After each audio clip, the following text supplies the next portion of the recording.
ఆ అమ్మాయి అంత ఫీల్ అయిపోతుందంటే ఎంత పొగుడుంటావు? అప్పుడు తప్పలేదు కానీ మ్యాగీకి అంత సీన్ లేదు. తన కళ్ళు, చెప్పాను కదా సీన్ లేదని. నవ్వు, వెరీ బ్యాడ్. పెదాలు, అవి సూపర్.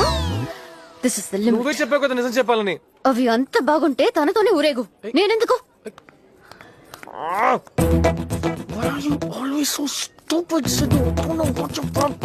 ఉండు మ్యాగీ, నువ్వు ఒకదానివి.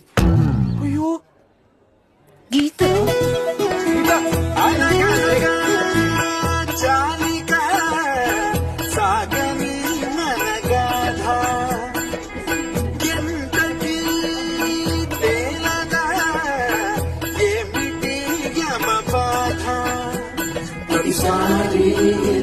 మొదలైతే ఎలా సుడిలో పడవై కడదేరే కొంచెం ఇష్టం ఉంటే